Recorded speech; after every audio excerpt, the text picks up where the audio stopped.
po ng pag-e-enjoy naming mga bata sa mga palaruan, may mga panganib po palang pwedeng mangyari. Kaya kailangan ng dobleng pag-iingat at siguraduhing may guardian o nakatatanda na kasama na pwedeng magbantay sa atin. Kaya tatandaan niyo yan, ha? Opo, Kuya Eric. Sige, Bible story naman tayo. Sige po, Kuya Eric. Kahapon ay nalaman natin ang tungkol sa pagpupulong ng mga anak ni Israel laban kina Moises at Aaron. Muli na naman silang nagtipon-tipon at nagreklamo po sila kina Moises at Aaron. At sinisi po nila si Moises at Aaron dahil wala po silang tubig na may inom sa disyerto. Pero sa kabila po ng pagbubulong-bulungan nila laban kina Moises at Aaron, ay binigyan pa rin po sila ng Panginoon ng tubig na may inom. Oo. Dahil nga sa katigasan ng kanilang ulo, napikon sa kanila si Moises, kaya't pinalo niya ang bato ng 2 ulit. Sa halip na magsalita siya, gaya ng iniutos sa kanya ng Panginoon para lumabas ang tubig. Yun, pagkatapos sila makainom, ito naman ang sumunod na nangyari. O ito, basahin natin ang nakasulat sa Aklat ng Bilang sa 20:14 hanggang 29. At si Moises ay nag-utos ng mga sugo sa hari sa Edom mula sa Kades, na ipinasabi, "Ganito ang sabi ng iyong kapatid na Israelita, talastas mo ang buong kahirapan na dumating sa amin, kung paanong ang aming mga magulang ay bumaba sa Ehipto, at kami ay tumahan sa Ehipto na malaong panahon, at inalipustan ng mga Ehipsyo kami at ang aming mga magulang.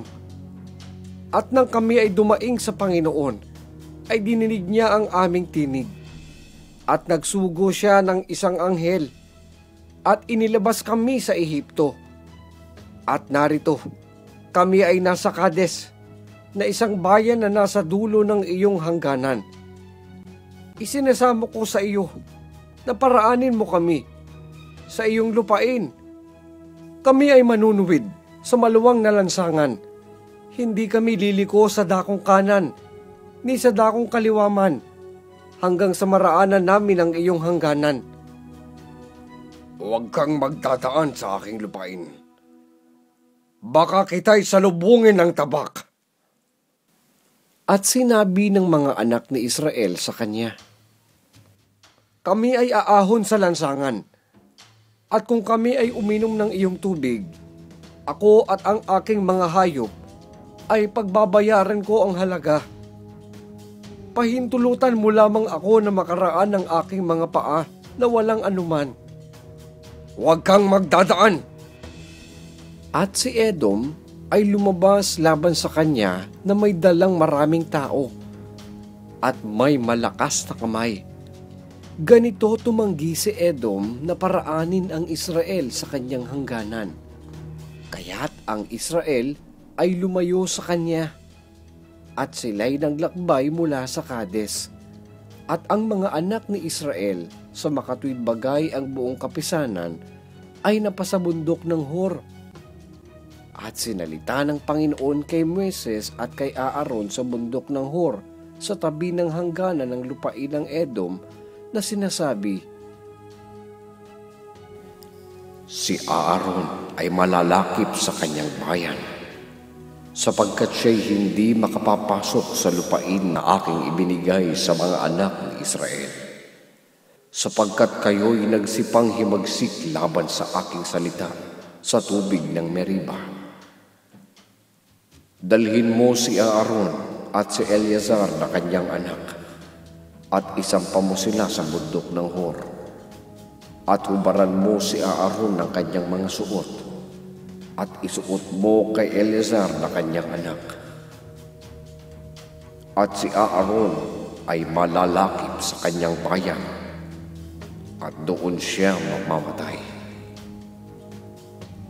At ginawa ni Moises gaya ng iniutos ng Panginoon, at sila'y sumampa sa bundok ng Hor sa paningin ng buong kapisanan.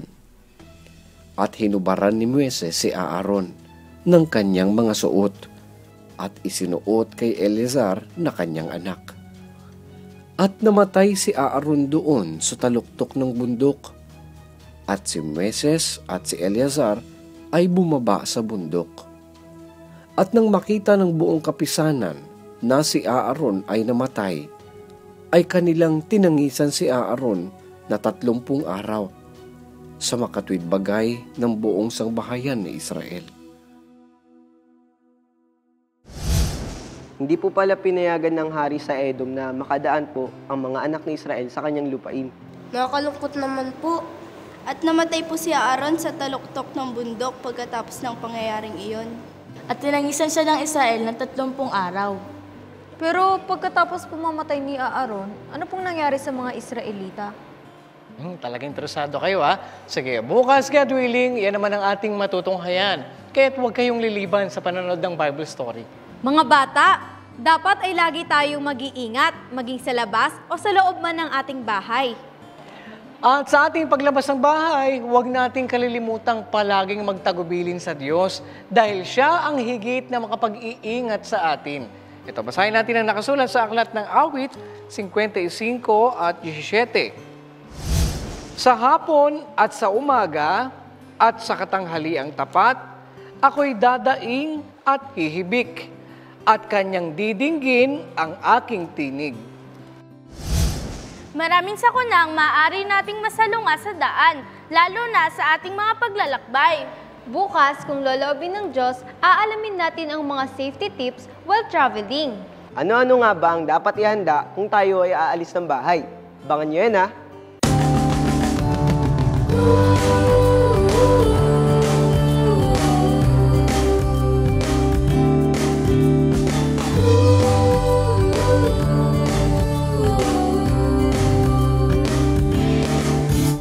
Ako'y may karapatan na marinig sa aking sasabihin. Ngunit may pananagutan ka rin makinig sa sasabihin ng iba.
Hanggang dito mga bata, bukas ulit, kung loloobin ng Panginoon, ay muli tayong magkita-kita. Dito lang sa nag-iisang Bible School on Air, ang KNC Show! The KNC Show, will teach us while we grow. Sa tulong ng ating Diyos Ama, isipan ay magliliwanag. The KNC Show, will teach us while we grow. Sa tulong ng ating Diyos Ama, isipan ay magliliwanag na.